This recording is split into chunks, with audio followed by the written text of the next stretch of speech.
All right, so Logic, new, and software instrument. And this time we're going to choose ES2. And I'm just going to create a track. We're not going to go from a preset for me right here, but I'm going to open up ES2, and we're going to look at this crazy, crazy looking synth. And let's just make sure we got volume.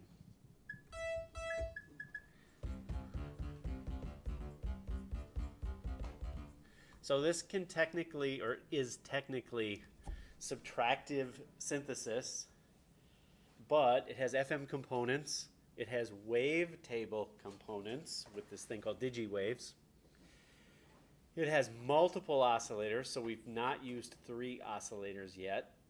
And it has a bunch of controller settings. We'll look at this XY pad and talk about that. And then it has ridiculous amounts of routing. So for those that are in the sample class, oh, you guys are in the sample class? Austin, you're in that too, aren't you? Or not? I don't think so. Okay, no. If you look at the sampler, EXS24, it has this same routing. So if you've looked at that in there, this looks a little bit familiar. But what this is also going to add is a vector router, which is pretty weird, which is going to also come over to a similar way to do stuff in Sculpture. And then you get to Alchemy, and it just goes and takes all this kind of stuff to a more modern level. Because remember, these are all 20, 25-year-old synths. So pretty amazing what this can do actually for how old it is. This has a little bit more graphical interface in that when I turn off oscillators, it closes them off. Isn't that cool? And I can do my filters, which we'll talk about in series or parallel, and then it makes them move. Woohoo! There's the big eye candy. I'm glad you liked it. So let's start out, because like I said, if I can teach you what the basic things will do, and then if you can go into a preset and check out all these different presets and identify what it's doing, that's pretty powerful. So let's take this and get rid of that. Let's take our filters and do this, make sure that's over there. Let's get our volume probably a little bit lower. Let's make sure those are off. Let's option do that. That's good there. Let's off. This can be off. Oh, that default's going to send it there. Let's put this. We have another, well, we'll get to this when I get to it, but we have another control for our volume envelope. We no longer have ADSR. We have ADS time R, which is funky. I'm going to take off velocity sensitivity, just checking things to make sure I got kind of a normal. Okay. Now let me also do, just for some eye candy here, I got this oscilloscope here. So let's do this.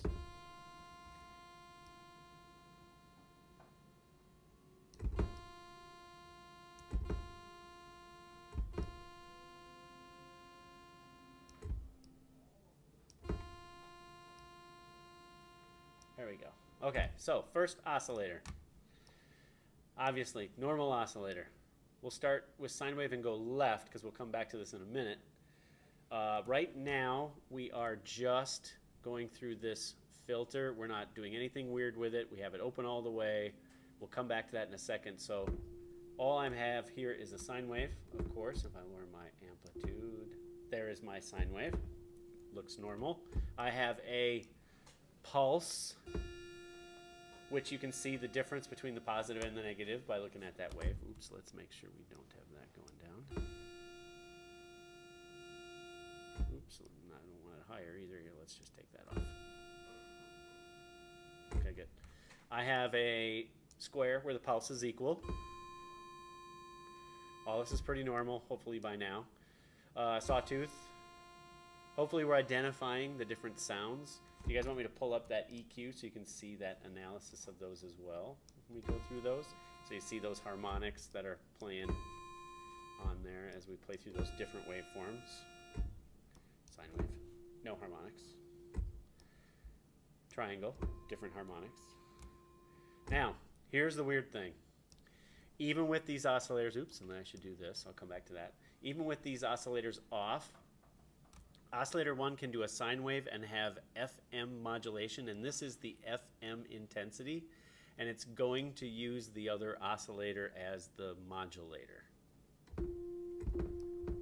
So notice nothing happening because I don't have the oscillator that's on, but as soon as I make 2 available, and we'll come back to this, this is a mix between the 3 oscillators, even though I'm only listening to oscillator 1, and we know from FM modulation that this is an audible wave, not a low frequency oscillator. Let me make this softer. Lower that down. How does having the 2 like waves work exactly? So these, now this 2 oscillators are acting like EFM1. So this is a carrier and this is the modulator, and it's doing FM modulation. So this is kind of like an FM synth within a subtractive synth setup, which is really kind of cool. Changing the wave will change there's some things that I can do here that won't change it, but changing the wave will change the way this modulates, obviously, just like FM did. So you have some change in sound. Then you have some sync settings, which we'll talk about in a little bit. And then that's that intensity. Notice you can get some low stuff happening in there as well. So that's pretty normal. Now the thing that's weird, besides that being an FM synth inside this, is that we have this digi waves section, which right now that's set to sine wave. But if you right click on that, I have 100 different digi waves or waveforms, or if you want to think of them as wave tables, like a look of a wave. So these waves are designed from very normal saw different pulses, which it doesn't necessarily tell us the differences between these pulses. So let's go here and turn that one back off.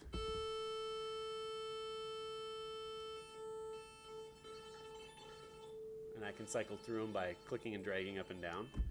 But I don't necessarily have control or know where those pulses are or where those frequencies necessarily are for those. But some of them are pretty complex and kind of are supposed to emulate maybe the basic wave of, like, say, an organ sound. So maybe not. I kind of hear it. Yeah, I mean, kind of, but it has no filtering or anything to it. So obviously the 3 oscillators can be combined, but in this oscillator I can add, beside all those waveforms, 100 different waveforms, which makes life pretty complicated just thinking about that. Same thing with the octave. Remember, now I don't have the feet, like 4 feet, 8 feet, 16 feet, which I did in the other synths. Now I literally have, so now I have octave, 2 octave, 3 octave, and I can change also semitones here, and I can change by 50 cent, which is going to come in handy later when we do the same wave on 2 different oscillators and we detune them so we get them nice and fat, like chorus kind of effects. So obviously we're going to hit some of the things that this stuff can do, but as we go through this, you're going to find a gajillion other things that you can do with this. Just kind of don't get lost in all the craziness that can happen. So if I take, this is the little mix triangle, so this little mix pad. If I say I want to listen to oscillator 1, I'm up here. If I want to listen to oscillator 2, we'll turn that on and set that to like triangle wave here. And so let's set both of these for, now I'm listening to 2, but if I come over here on the mix, oh, it would help to be on the same wave. So now I'm listening to 1, now I'm listening to 2, and I can mix between them, and I can go to anywhere between those 3, although I don't have 3 on right now. Obviously, I'm going to be able to modulate that, and I'm going to be able to use this new thing called vector to move me between those at different times. Now, the nice thing about these is if they're the same, like I said, I can detune them. So if they're the same, in effect, it's the same wave playing from both oscillators, but if I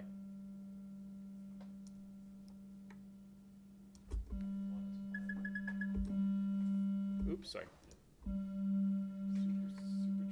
So if I get, would you say Supertramp? Yeah. Super tramp. So if I do that again, same wave, detune them by synths.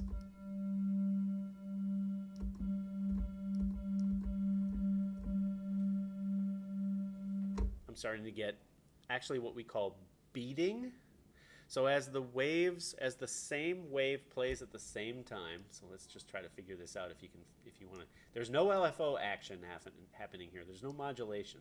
So as these two are the same, the wave itself, you can see from over here on the oscilloscope, is normal. It's just the normal wave, triangle wave that's going to play. Let's do, I don't know why I'm lowering there. I probably got something else going on in vector. As I detune this wave, the waveforms will start at a little different position. So they'll say this wave is here, and the next wave is the exact same frequency. It's exactly on top of it, but maybe the next one starts like just milliseconds or just a cycle or so different, so that it's going to start playing off. If they're exactly the same cycle, they'll stay in that pattern and they'll just play, and you'll hear them as kind of normal sounding waves. But if they are of different lengths, let's see if I can do this here. If I do it here, well, it's not going to be very well represented. At the points where they cross, you're going to start to hear what literally like a percussive sound, a beat. The tuning is going to go out. And that sounds like it's moving like an LFO. It's modulating over a very, very slow rate. So let's just do one of them here. We'll detune this. You can even see it on the wave. When they come together, it sounds like the wave is very straight and normal. We almost get a beat or a tempo to it. The farther they get apart, the faster they will be. And it has nothing to do with modulation. It's just the two wave cycles not syncing, but kind of coming in sync and going out of sync, coming in sync and going out of sync. We can keep that with these. This is a control that maybe you're not going to use so much, but this constant beat detuning over here will allow me to either allow that or not allow that.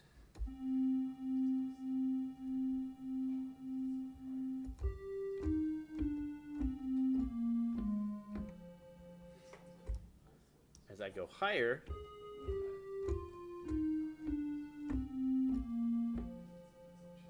I'm losing some of that beating.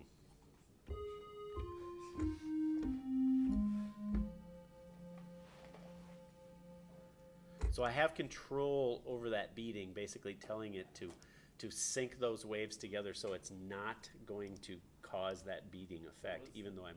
What's the D? Is that detection? That's detuned. Detune. Okay. So constant beat detune. Okay. So it's a little weird.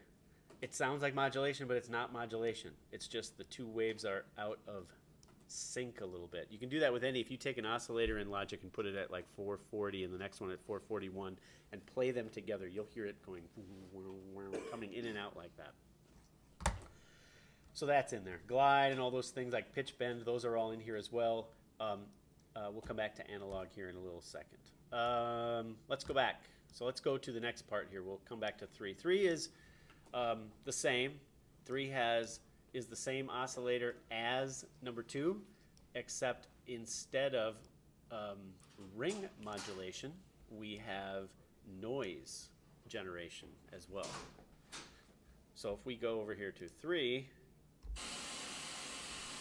we have obviously different types of noise generation. Not going to have an effect obviously with Octave because noise is going to have many, many, many frequencies represented.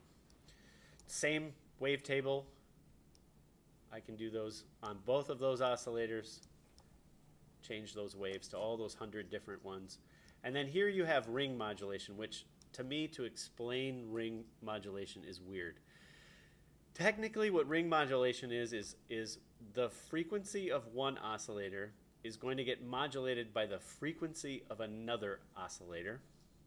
And the multiplication of those two frequencies is going to cause a wave to be created that is the addition of those two waves and the subtraction of those two waves. So if we did a 1000 hertz tone and a 500 hertz tone and put those together, and the 500 was doing the modulation, you would have actually a tone that played that was 1500 and a tone that was played that was 500. And you would lose the original. That's a bad example because the original was 500 too. But you would lose the original two waves and just hear the waves that it creates. So it's modulating them to create a new set of frequencies from both of the oscillators.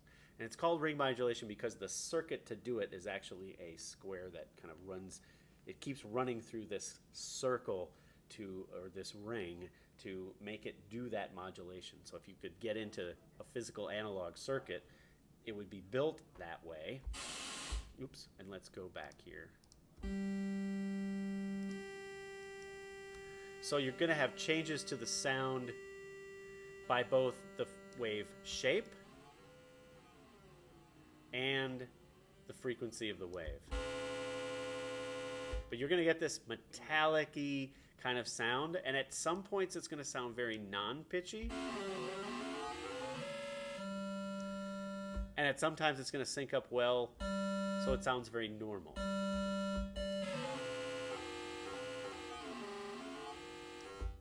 So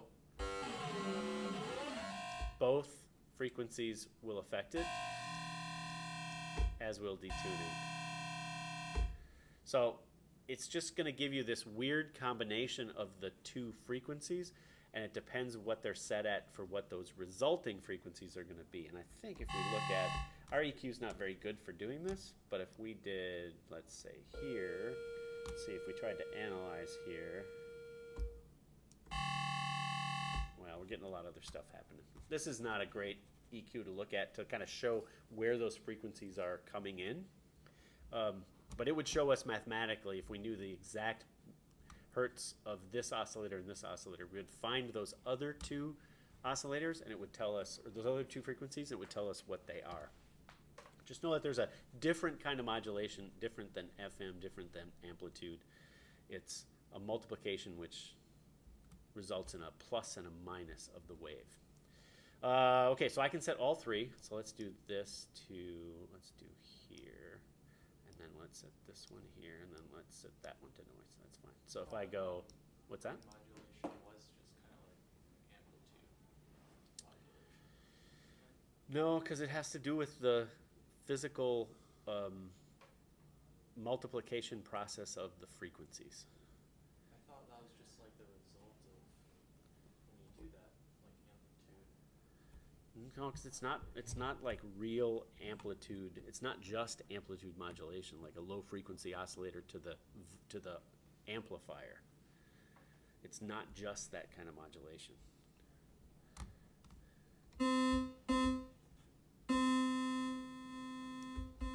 All right, so oscillator 1, oscillator 2, oscillator 3, and I can go in between all the different ones to play all the different sounds. And I have all that tuning that I can go through. We're going to come back to just one here. Filter, very normal. The left side of this filter is what we've been using, low pass filter with resonance. All very normal, what we're used to. Drive we'll come back to in a second. This is obviously interesting because it can not only be a low pass, it can be a high pass, so it's the opposite. So now it's cutting lows when it's wide open. Ooh, excuse me. And peak is like a filter like this. Let's make this Q smaller. So that's more of like a peak filter with a little bit of a medium-sized Q. Band reject is going to kind of be the opposite, where that's a negative and more of a notch. Jeff like tends to be a smaller Q on this EQ. So it's kind of finding a small filter range to exclude from the sound. And then band pass is weird to do on this EQ. It's a little hard to do on this EQ. But it's almost like this. And this is the band that's being passed. The highs and the lows are being cut. I can't sweep that now like I could up here. It's a little hard because I can't control both of those two at the same time to move them around left and right. But that would be, remember that this filter is really just an EQ unit. It's just doing that stuff. So we have two filters. We can blend those filters from left to right. In the middle, the filters work together. And we'll talk about signal flow in just a second. The right filter is, let's do this here. Let's take that off so we're not getting that crazy stuff. Can you identify type of filter? It's very specific.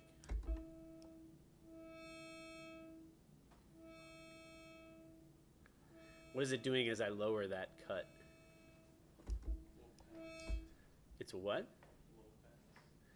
What's it doing as I lower that? You can hear the envelope kicking in. You can hear the low kicking in? The Can envelope. More, you can hear the envelope more when it's slower. Okay, but just specifically this. So let's try to mimic it over here on this other one here. Oops, let's bring that over. Let's turn that resonance down.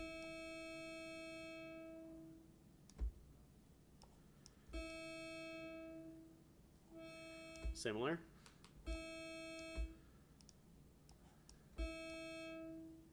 Are those two similar now? Okay, so although this can be switched from low, high, peak, all those, this is a low pass. Remember, we have that slope over here. If we go back again to EQ, that slope that we have in there is the same numbers as it is on the EQ bands. It will adjust it for the higher or slower slope of that band. Also, we have, of course, resonance. Now, this FM is not frequency modulation. This FM is actually modulation of this filter. Of like frequency cutoff. Of the, I guess it's kind of, yeah, I guess so. Now, the interesting thing here is we have a drive, and depending on how we're set up here, drive will work in a different way on this synth. So if I'm all the way to filter 1, my drive in this position, which is in series, not parallel, is going to drive the sound into the filter. If it's on this side, obviously drive is not going to work in this setup. If I'm in parallel, so series would be, I do these oscillators, I come through this filter, I then come to this filter. If I blend them, I will hear them both. If I'm at one or the other, that's the one that I'm going to hear. So I could, in effect, have two very different filters, but you can imagine if I have a low pass, a high pass and a low pass, I'm not passing anything because I'm going to have them both kind of cut out everything. So I could set it up to almost cut out the majority of what I've just created over here. So you have to kind of be careful. Parallel is going to run it through this way. Series is going to run it through together. So it's going to come into this filter, and it's actually going to split that sound to the different sides of this filter. And again, I can blend them for the different ways that I want to hear them. Then drive's going to have a very different feature, because depending on where I'm blended to, it will drive that signal before it will grab that filter differently than if I was in series. So you're going to have to kind of play with that and hear that difference. Again, I think this stuff's hard to hear unless you go back to some presets and kind of see what they did to that file, to that sound, so you can hear how that was affected. Amplifier and effects. So main volume, that's pretty normal. We've seen that in every synth. This weird adjustment, I can bring back, regardless of what I'm doing over here with any other sound, I can bring back in a sine wave which actually comes from oscillator 1 independently of whatever I have it set at. I can bring a sine wave back so that I can add in like some low frequency again. It's kind of that idea of that sub-oscillator again. So interesting that we have that over here. Distortion, a soft or hard distortion, and of course it's going to get crazy, crazy loud. So, and then the tone of that distortion almost seems filter-esque again.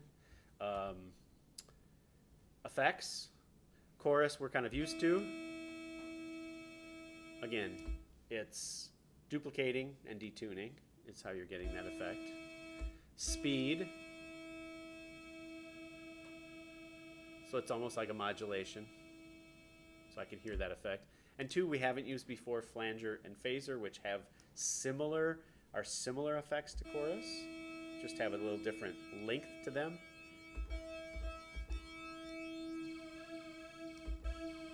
So if you like 80s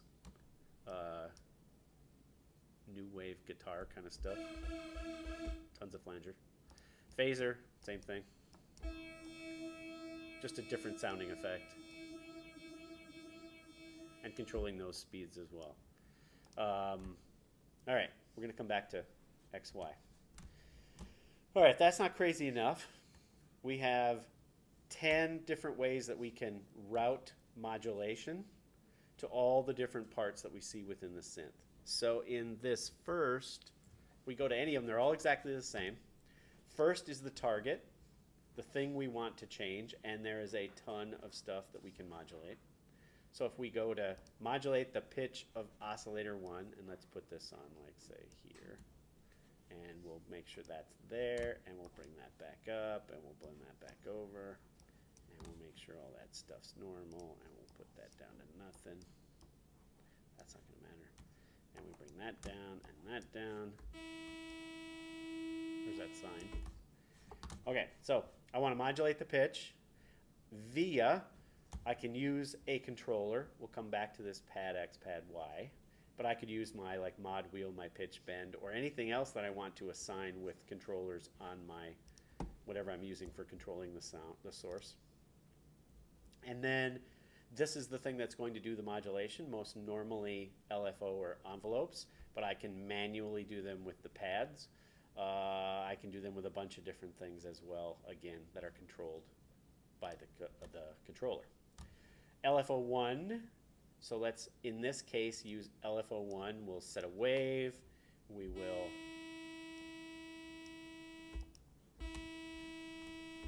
zoom back out here to make sure I'm in here. Oh, intensity.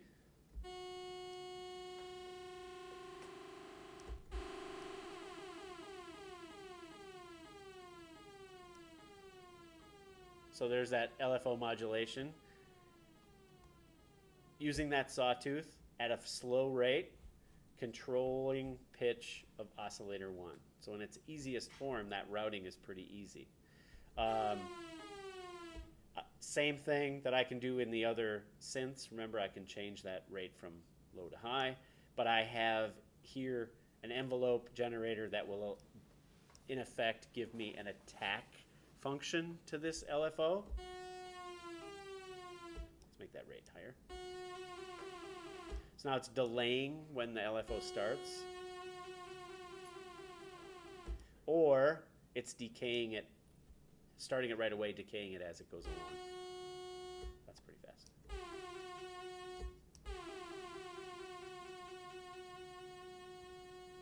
Make sense? Waveforms for that LFO. Triangle sawtooth, reversed sawtooth. This is a pulse that will not go to the negative side.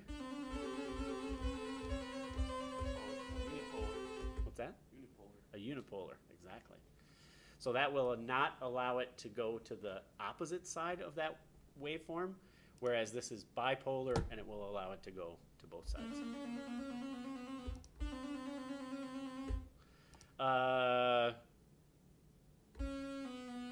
Sample and hold. Random. You know, some sick animal sounds maybe. So nothing too crazy. It's the routing section that makes this pretty weird, is that we can do a lot with that, and there's a lot of ways to control that. LFO2, similar waveforms. Now, here is my rate, but notice that this goes back and forth from hertz to sync. So if I need to sync it to the beat, I have an oscillator that will do that. Notice the difference here. Oscillator 1 is poly. LFO is poly. LFO2 is mono, meaning that every instance, every note I play will have its own instance of this LFO as I play. So they will be independent on their starting point of that rate.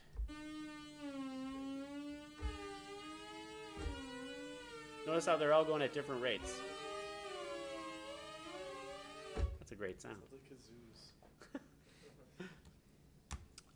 This one will not.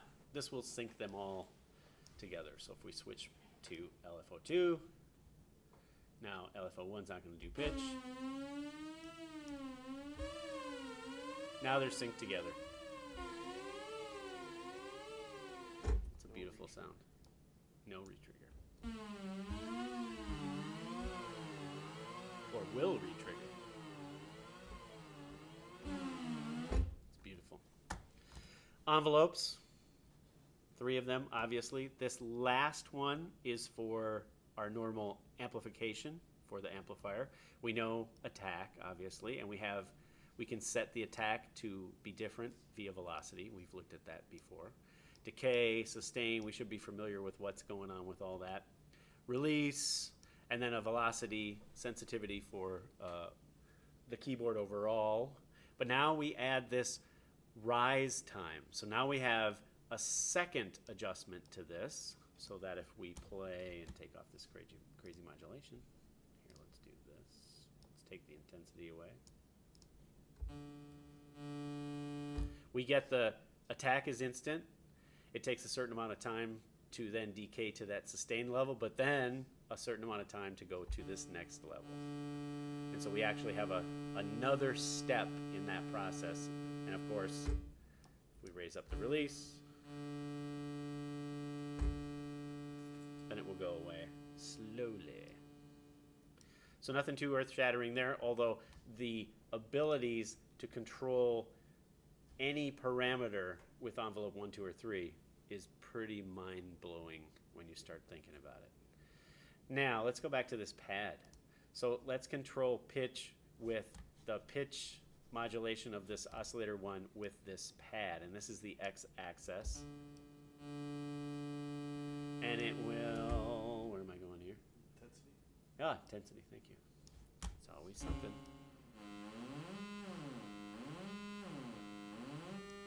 So I can manually do that. You're going to see that to the nth degree in Alchemy. I can set, let's say, filter. Where am I here? Let's do cutoff 1. And wait, let's do resonance 1. No, we'll do cutoff. And we'll do Y. And we'll give that some kind of sound. Oop, and give that some intensity.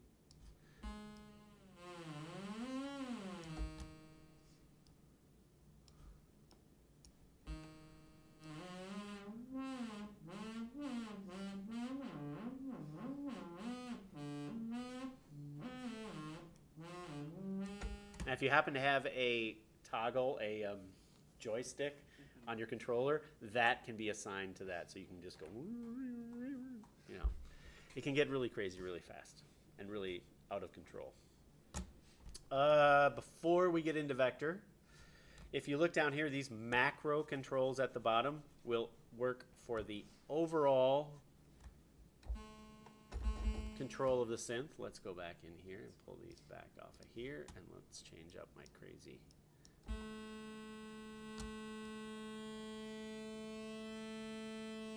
So I can detune. Look what I'm doing with changing the waveforms with the different oscillators. Pretty crazy. Cut off. Together in unison. Resonance. Modulation. Look at it, the modulation intensities change on the ones that have been assigned. And then attack of the envelopes together, decay of the envelopes together, sustain. That's great. Pretty crazy. That's great. And then overall volume after, but it will allow me to hook up to that as well. Can you automate those global controls? I would think so. Let's go here.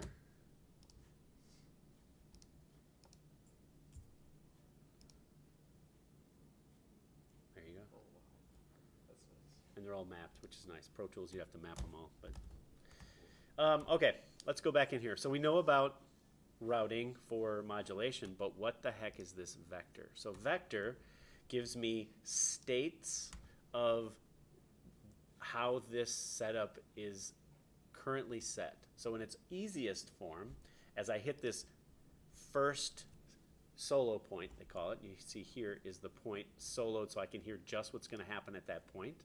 So if I set this and I say I want it to be all on oscillator 1, and let's just make sure I don't have too crazy stuff going on here. Make sure I have these intensities back down.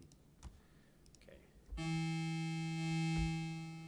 do have a crazy thing going there.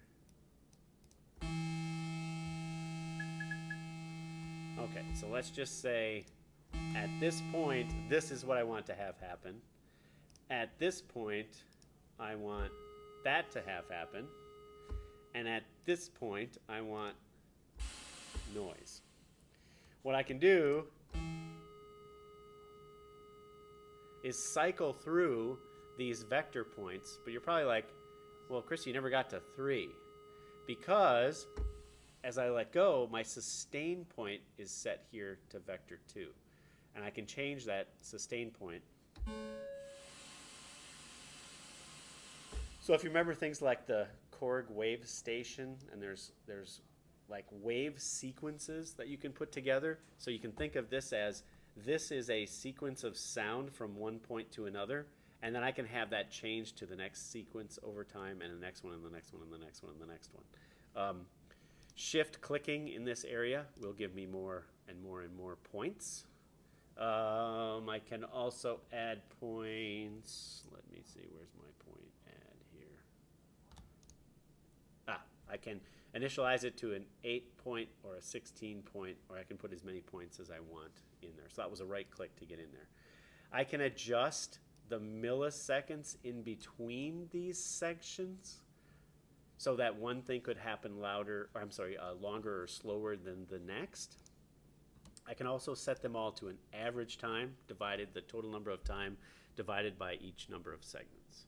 So that's pretty normal. If I change these and change their overall time value, now my time overall is very different than what it was before. I can fix my timing to give me an actual representation of timing.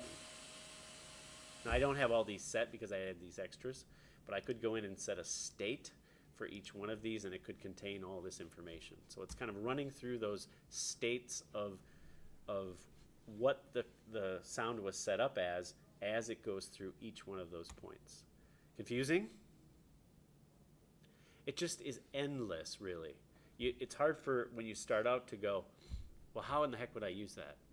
How am I going to, now I'm creating a sound that morphs over as many points as I want over the time that I want it to be. Because time scaling is going to, I can determine the length of that time. It doesn't have to just be like 1 second, 1 second, 1 second. It can be bars and measures, and it can go on for long periods of time. I can also loop them. So if I want to loop, notice I get another track down here for this vector, and it gives me my loop point of where I want stuff to loop at. And I can select different points to have the loop go through. So this will start the sound and loop it back. So like, let's set some of these states so we can at least hear this. So if we do this in solo point, here's my sound, Here's that sound. Here's that sound. Let's do, it's going to start morphing back to like here. So that works in oscillator mix and the XY pad for the vector. Yes, I will show you that in just a second. So yeah, right now I'm just doing the mix, but it will work with the XY as well. Yeah, so even more control. So now if I play it, that time between these is really, really short. Obviously a half a millisecond.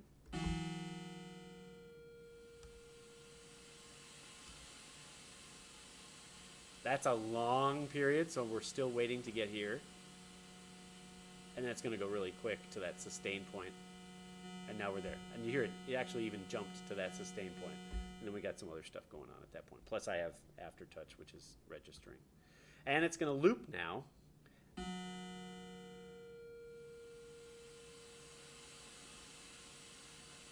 make this shorter. Let's make that a little longer. Now the loop is forward, so it's going to go. It's going to keep going through those. The loop can be backward. After it runs through and gets through, then it will loop backward, backward, backward. We'll play some examples of sounds that are in there, presets that might make this a little bit more clear. And then I can have it alternate back and forth, so it'll go forward and back and forward and back and forward and back. Crazy? Austin's like, I'm just lost.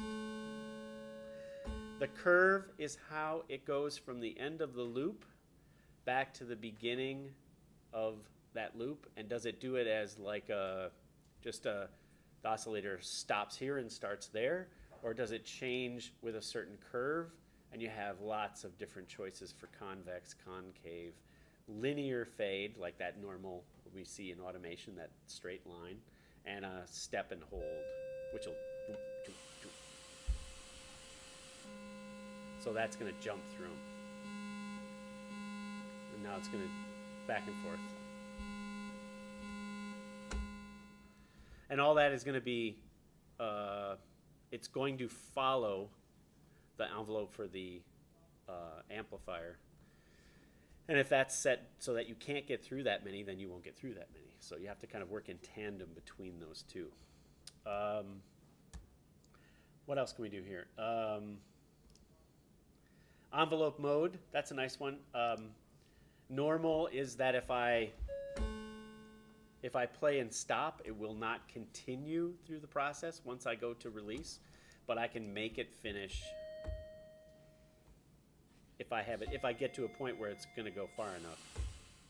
It will continue. I have to go farther. But it will get to the sustain point and it will make it finish instead of just ending with wherever I was at the point in that vector. Make sense? I like that. I mean, again, if you're able to sit down at this and go, I know how I'm going to put a sound together and I'm going to morph it over time, and I think that's awesome. I think that's really hard to do. And I think it takes a long time to work with this to figure out exactly how each of these pictures are going to be to morph between them. Now, that's mix. I've really just been doing this mix triangle. I haven't been changing this at all, but you could do just XY, so I could have some differences in XY and the modulation that the router has it set for. And I could have them affect both. So I can have the sound move, the oscillators move, the filters. I mean, I can have screenshots or shots of all those different states at that time.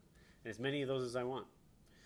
You can see that if you did it to a 8, 8, or 16, you could sync it with your grid and the time of your project so that it could all work rhythmically.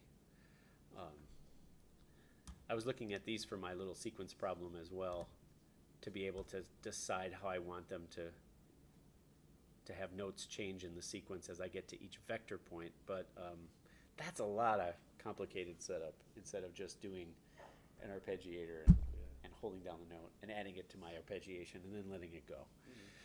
So you can do it. I have to say, I don't necessarily. I have other ways of kind of making this morph through stuff. This is an old synth, but it's useful. It's just yeah, there's a lot of power to it.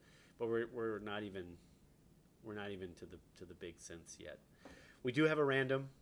So as I decide the percentage of randomness that I want to have happen, and what parameters I want to have random effect. So if I just want to have the waves be affected by randomness, we'll take vector and we'll go back here.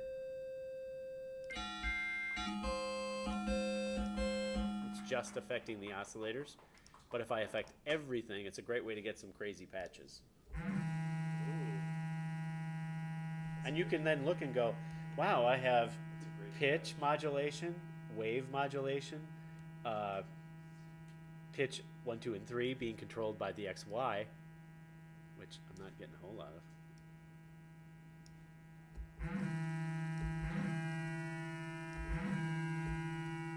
I have LFO1, I have envelope time, levels, waves.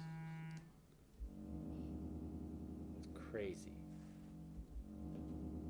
Save them if you like them, because as soon as you click randomize, they're gone. How do you make preset packs for a living? You just hit random, save them. Yeah, yeah. So any one you can save as, and then yeah, that's your pack. So when you go to do this assignment,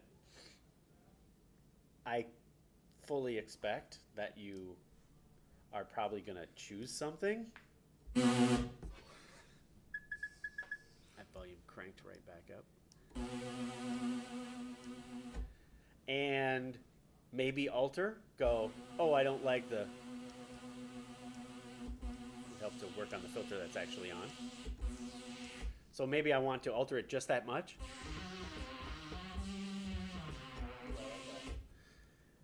And maybe I want to then go, well, I like it pretty much. I'm going to randomize it a little bit. That's a lot, actually. Just a little bit. The nice thing about that is that I can go to a different one, and then I can come back to everlasting. And it's right back, even the volume is right back. So I can't really screw those up because they're presets. Now notice you'll get a little bit of animation between the, when I choose different stuff. I don't know which one I chose, but there you go. Now we're going in parallel.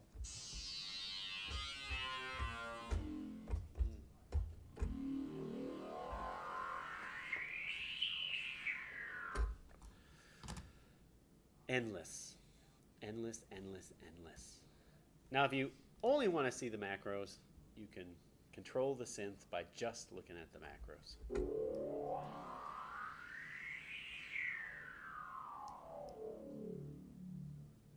Did the same window that'll show up on the bottom? Yeah. Yeah. So it's just, it's like what they now have as smart controls in Logic. So it's kind of like that. Let's see, anything else in here I want to show you? I think you could dive around in this synth for months and be like, I'm still not really getting, now you have 3 oscillators and all that routing is just insane. Questions? Can you have external modulation sources controlling parameters in Logic? External, like sound? LFOs or controlling random parameters? I mean, you could sidechain, but that's going to do the whole thing. So I just have like some external LFOs I want, say the filter, pitch and whatnot. I mean, you could with controller, with any, you could set up any controller numbered controller, but that's not really what you're thinking. You're thinking a physical, like a physical audio source. Not in here that I know of. Remember, we could bring in, well, you can in Alchemy, because you'll be able to use an audio source from somewhere else. Okay. But not that I know of in these. I think I think it's too old. I don't think they really thought about that back then.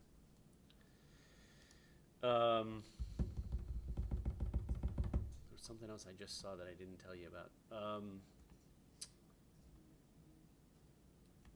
Obviously, the unison and voices and legato and mono and poly. We've seen that before. This has more, so this will go to 32 now. So, and again, unison will cut that in half. But you have the ability to make your oscillator have to restart every time you hit a key, or to be partially. So soft would be like it's not necessarily going to restart for every note, and hard would be that it's going to restart more, and then you can make it absolutely restart every time. So if you can hear those differences when you go in there, hearing those oscillators within their wave as you hit the next key, because sometimes you'll play a note. This one's gonna. So there it's well within its wave, and not everything is re-triggering. So I'm hitting lots of keys on the keyboard, and the pitch is happening, but it's staying within its cycle of those oscillators. Other questions?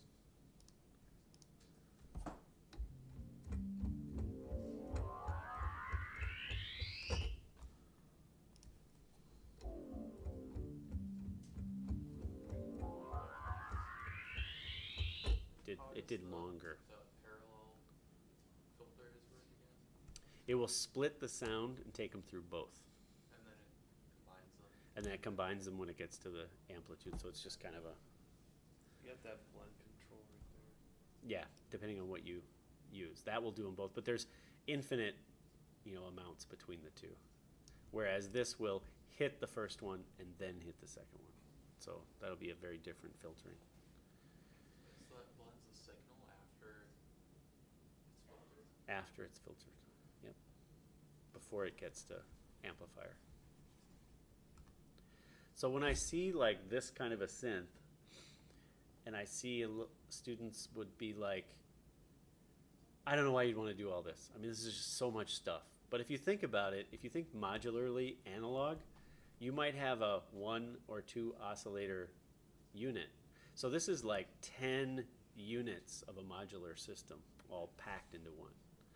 So if you think about it that way, it's like, I watched the Danger Mouse video. He had like 1,000 modules. So this is nowhere near what that could do, that setup. And we seem to be a little bit more okay going, oh, I understand here, I can do that, and then this one's going to change my volume. And when it's all in one big package, we're like, what the hell? You gotta figure out how to do what you want to do. Yeah, this is just the chords. This is the chords for the modular system. Yeah. You're just deciding what goes where. Yeah. Patch bay. Okay, so when we get to the next one, Sculpture is going to be very different in its creation of sound, and then Alchemy is going to be very different again. So, all right, let me see if I can find my video I wanted for you guys. Let's see, do we have the... I wonder if we have it in media. Maybe we have it in media. No. All right, let me stop this.